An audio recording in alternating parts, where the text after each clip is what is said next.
하나님의 은혜 가운데 오늘 이곳에 오신 여러분들을 환영하고 축복합니다. 또 아울러 가정에서 또 유튜브로 예배하는 이들에게도 주님의 은총이 함께 하시길 기도합니다. 금년 한 해를 시작하면서 내 백성을 위로하라 하는 주제로 시작을 했습니다. 그래서 저도 성경을 읽어가면서 위로라고 하는 그런 그 주제를 계속 생각하면서 성경을 읽어가면서 그러면서 하나님의 그 위로의 다양한 모습을 이렇게 보게 됐습니다. 위로라고 하는 것이 꼭 위로 받아야 될 사람이 누구 이렇게 정해진 것은 사실 아니라는 거죠.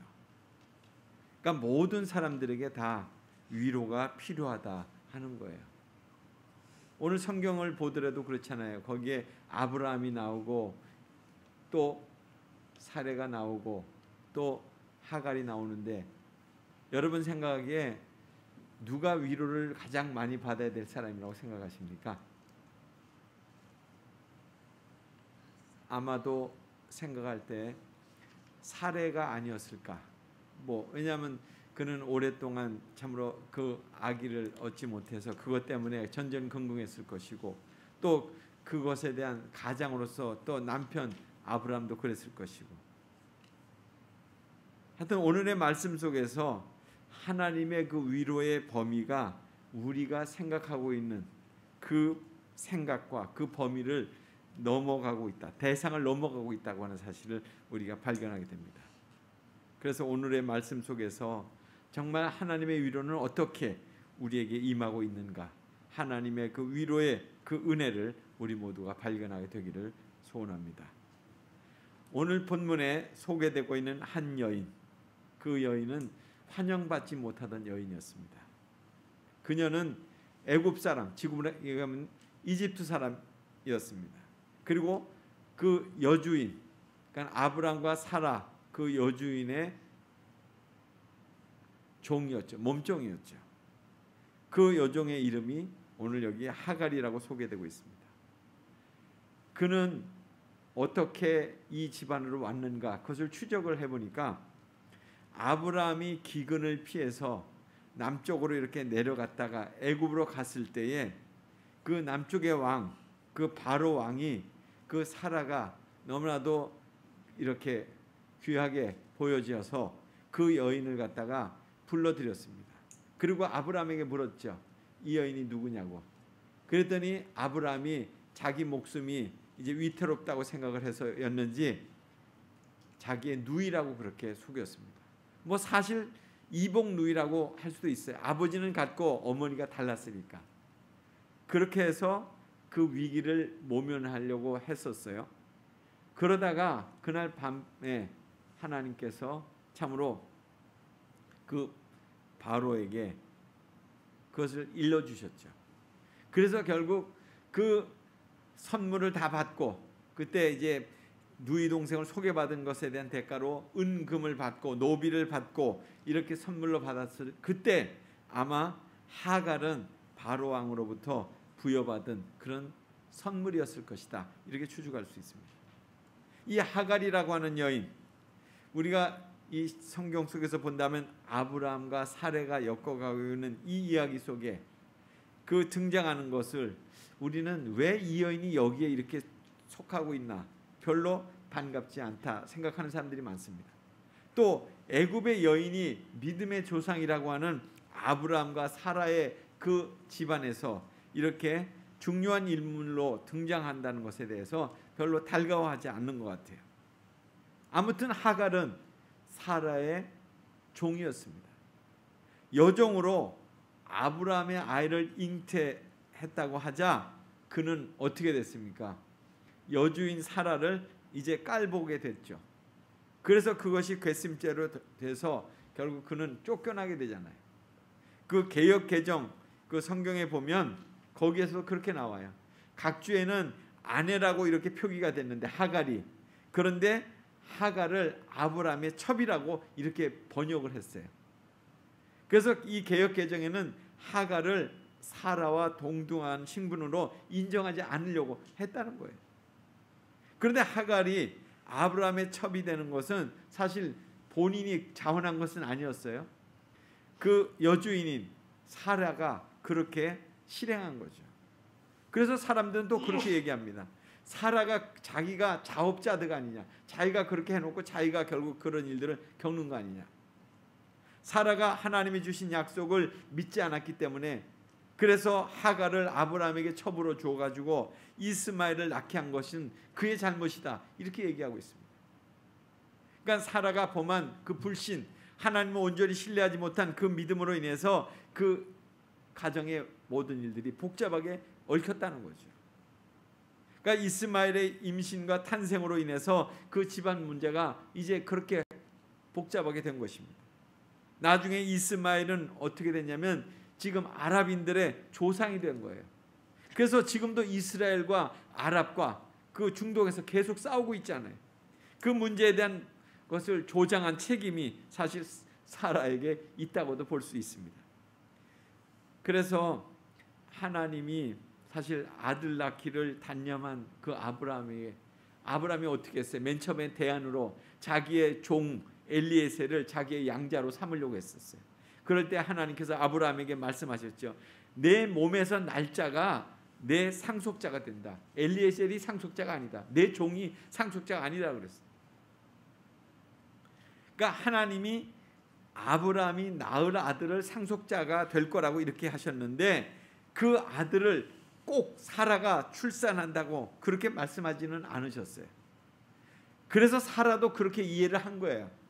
내가 늙었고 내가 어떻게 아기를 낳을 수 있을까, 이런 것에 대해서. 그래서 누가 아기를 출산하든지 아브라함의 자식이면 된다, 이런 생각을 했던 거예요. 사라는 그렇게 해서라도 가문의 대를 이어가려고 했고, 이스마엘이 아닌 이삭과 언약을 이렇게 세우겠다는 그 약속은 그는 깨닫지 못한 거였죠. 이렇게 해서 하갈이 이스마엘을 출산한 지가 13년이 된 거예요. 오늘 성경 기자는, 성경을 쓴 분은 그렇게 얘기합니다. 가나안 땅에 들어온 지 아브라함이 10년이 지나서 사라가 아브라함으로 하여금 하갈을 아내로 맞이하게 했다는 사실. 그러니까 이 일에 대해서 하나님도 또 성경에 있는 그 글을 쓴 기자도 누구도 사라가 잘못됐다고 정죄하지 않고 있다는 거예요. 그러니까 하갈이 이스마엘을 출산한 후에 사라와 갈등을 겪으면서 아브라함은 매우 방관적인 태도를 취합니다. 아브라함은 하갈을 자신의 아내로 인정하지 않고 사라의 여종으로 취급해요. 그래서 아브라함이 뭐라고 얘기합니까? 사라에게 내가 하고 싶은 대로 하라고. 그렇게 해서 결국 사라가 하갈을 학대해서 하갈은 그 학대를 못 견뎌서 도망을 하게 됩니다.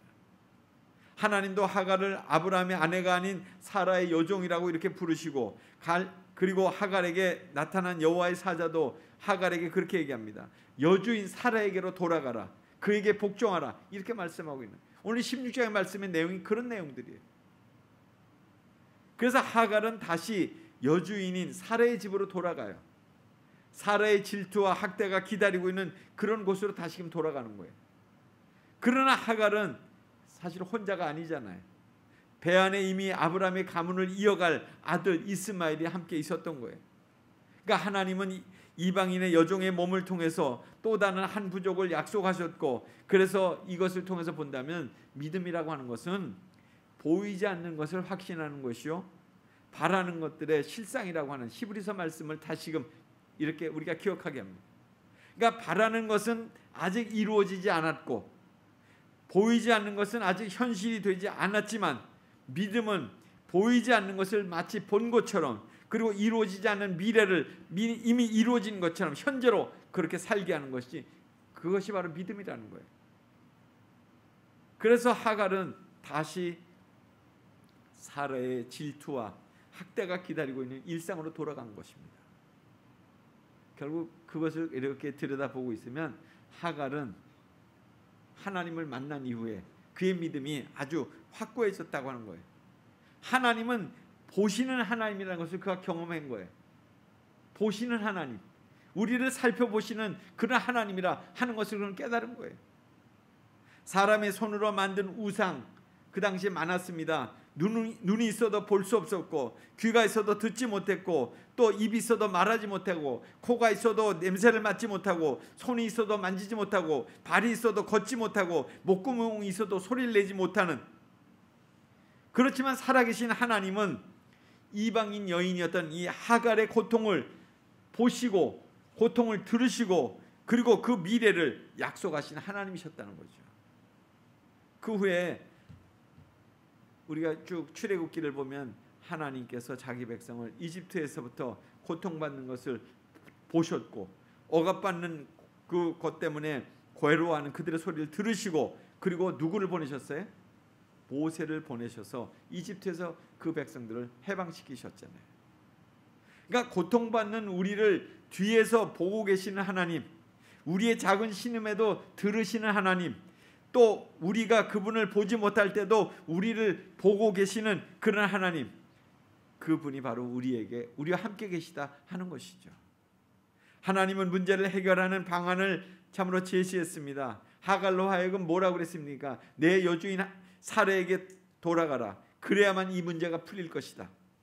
하갈이 사레를 피해 도주할 때 하나님이 나타나셔서 그에게 그렇게 말씀하신 것 오직 하갈만이 알고 있는 거죠. 하나님을 만난 사람만이 하나님이 말씀하신 것을 알 수 있어요. 그래서 하나님을 만나야 되는 거예요. 이런 점에서 하갈은 매우 신앙심이 깊은 여인인 거예요. 그는 하나님이 그에게 말씀하시는 그 말씀들을 꼼꼼히 생각해 봤습니다. 그리고 하갈이 만난 하나님, 그것은 어떤 하나님이었어요? 이스마엘의 하나님이었어요. 여호와께서 내 고통을 들으셨습니다. 11절의 말씀이에요. 그래서 하나님은 하갈이 낳은 아이의 이름도 이스마엘, 이스마엘이라는 말 뜻은 뭐냐면 하나님이 들으셨다, 그런 뜻이거든요. 하갈은 하나님이 나를 살피시는 하나님, 이렇게 그는 또 부르고 있어요. 이 성경 기자는 하갈이 하나님을 그렇게 부르는 것은 내가 어떻게 여기서 나를 살피시는 하나님을 배웠는가 하는 그런 것을 고백했다는 거예요. 그래서 하갈이 하나님을 만난 장소, 그 광야의 어느 샘, 그것이 부엘라헬로이라고 이렇게 불렀습니다.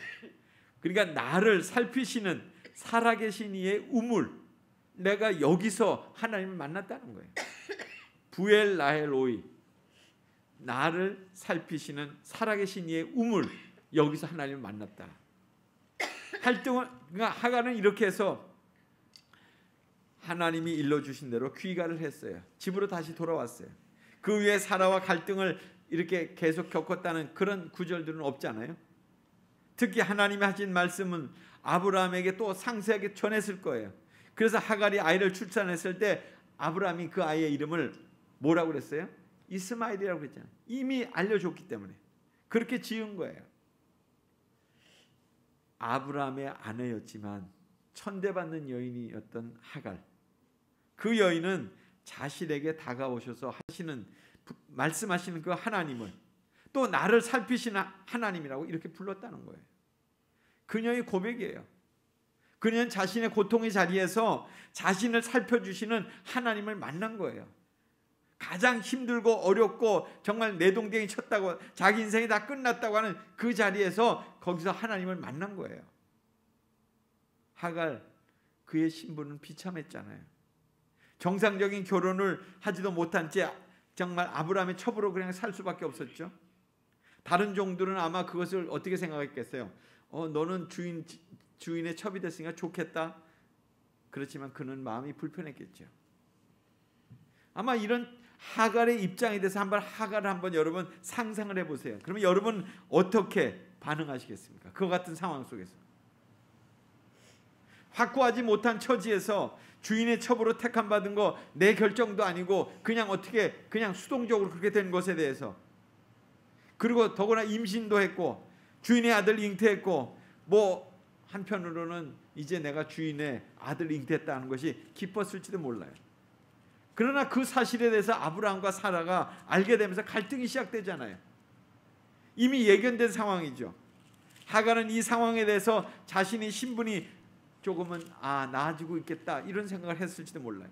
그러면서 사라를 무시하기 시작했죠. 주인, 자기의 여주인이었는데 내가 주인의 아이를 가졌다는 것 때문에. 사라 역시도 자신이 시작한 일이지만 마음이 어려워졌어요. 자신의 처지가 이제 애매하게 되는 거 아니에요. 만약 이 하갈이 아이를 낳고 그 아이를 이제 자기 남편이 안게 된다면 자기의 자리는 어디예요? 그러니까 아주 애매하게 되는 거예요. 아브라함의 가정에 이 같은 어려움이 찾아온 이유가 뭐겠습니까? 하나님의 말씀에 따른 순종이 아니었기 때문에 이런 갈등이 온 거예요. 하나님이 약속하신 그 자녀를 인내하면서 기다렸다면 이 어려운 문제를 가지고 이렇게 힘들게 살아가지는 않았겠죠.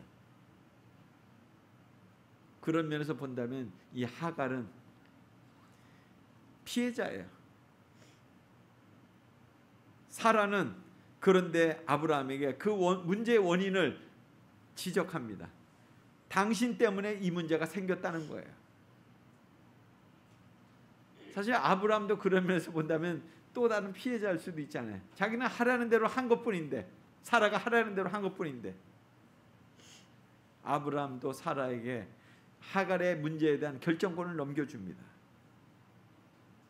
이런 면에서 본다면 아브라함과 사라는 부부니까 같은 편이 된 거고, 하갈은 지금 동떨어져 있는 거예요.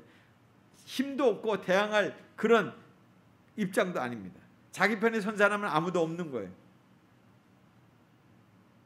사라가 하갈을 학대하니 이 말은 무슨 말이냐면 원뜻으로 한다면 보복하니예요. 그러니까 하갈이 사라를 멸시하니까 그에 따른 보복을 사라가 했다는 거죠. 결국 이 문제의 과정을 살펴본다면 그렇습니다. 사라의 인간적인 계획이 시작이 됐어요. 그리고 아브라함이 동조했어요. 그리고 그것으로 인해서 하갈이 교만을 부려요. 그리고 사라와 아브라함 간에 갈등이 생겨요. 그리고 다시금 하갈은 종의 신분으로 환원돼요. 그리고 사라의 학대가 되고, 그리고 하갈은 도망을 가게 되는 거죠. 그러니까 이 죄악의 고리가 그렇게 이어지고 있는 거예요. 한순간의 잘못이 엄청난 비극을 지금 불러일으킬 수 있다고 하는 경각심을 우리에게 일러주는 그런 말씀 아니에요. 이 같은 비극에 대한 하나님의 계획하심이 무엇이겠습니까? 하갈에게 임신한 아이의 출산이 중요했죠. 그녀는 결국 도망을 갔었고, 그리고 돌아와서 아이를 낳는 거예요. 그렇게 되기까지 그냥 그대로 이루어진 거 아니죠. 하나님의 정말 돌보심이 있었으니까 그 어려운 상황 가운데서 다시 그가 돌아올 수 있었고, 그리고 거기서 아이를 낳을 수 있었던 거 아니에요. 하나님의 돌보심이 있었던 거예요. 하갈이 자신에게 나타난 하나님을 기념해서 붙인 셈의 이름이 뭐냐면 살아계셔서 나를 지켜보신 자의 우물이라는 뜻이에요. 부엘라엘 로히가 바로 이 셈. 그 후에 하갈은 아브라함을 낳았어요. 아들을 낳았어요. 본문은 하갈이 하나님의 지시대로 다시 여주인 사라에게로 돌아갔다고 했고, 또 아브라함에게 자신이 광야에서 겪은 체험을 얘기해 줬을 것이고, 그래서 아브라함은 하갈이 자신에게 낳아준 아들의 이름을 하나님이 알려주신 대로 이스마엘이라고 칭했고, 결국 이 장면에 대해서 갈라디아서의 말씀은 그렇게 얘기합니다.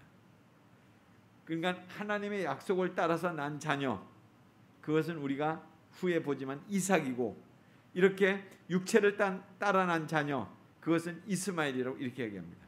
그러니까 육체를 따라 난 자, 결국 그 자들은 하나님의 약속의 유업에 참여하지 못한 자들, 결국 예수 그리스도를 구주로 영접하지 못한 자들을 바로 이런 사람들이라고 이렇게 지칭합니다.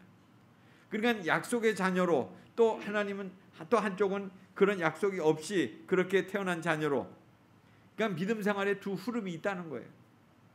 약속의 자녀를 받기까지 참으로 인내하고 기다리면서 참으로 수고해야 되는, 그렇게 되면 보상과 그런 축복의 선물이 주어지는데, 또 다른 부분들은 임기응변적으로 자신의 생각과 판단을 가지고 행하게 되면서 즉각적인 보상은 주어지지만 그것은 단편적인 선물일 수밖에 없다는 거죠. 이것은 또 위로에 대해서도 마찬가지입니다. 그러니까 궁극적인 위로를 받기를 원한다면 참고 기다리는 수고가 필요한 거예요. 그런 인간적인 방법을 강구하다 보면 시행착오를 하게 되고, 그리고 많은 문제로 인해서 더 많은 고통을 겪어야 되는 순간이 온다는 거죠. 오늘의 본문은 그 하갈은 자신이 원하는 바는 아니었어요. 그러나 그녀로 인해서 발생된 문제는 오늘 우리의 삶에, 지금 중동 문제가 그거 아니에요? 아브라함의 그 아들 이삭의 후손인 이스라엘과, 그 이삭의 후손인 이스라엘과 그리고 이스마엘의 후손인 이 중동 아랍권의 문제가 계속 갈등하고 있는 거죠. 하갈 자신의 아픔과 고통을 하나님께 그는 간청했어요. 그녀의 처지를 하나님은 긍휼히 여기셨고, 하나님이 보시는 부분이 바로 이런 부분이었다는 거예요. 그럼에도 불구하고 하나님은 그녀를 차별하지 않으시고, 그녀를 그 역할이 무엇인지 그것도 묻지도 않으시고, 다만 그 처지만을 보시고 하나님이 그녀를 긍휼히 여기셨다는 거예요. 간절히 하나님의 도움을 요청하는지를 하나님은 그것을 보고 계셨고 듣고 계시고, 그리고 그를 지금 위로하신다는 거죠.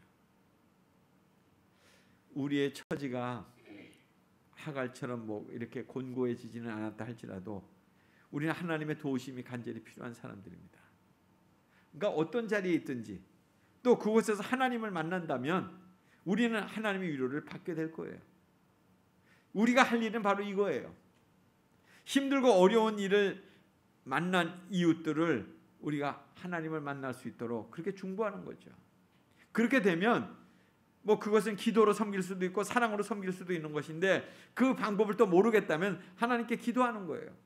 그 방법을 알려주시도록. 홀로 힘든 과정을 벗어나는 일은 쉽지 않습니다. 그러나 누군가 곁에서 친구가 되어주거나 손을 내밀어 준다면 큰 힘이 되겠죠.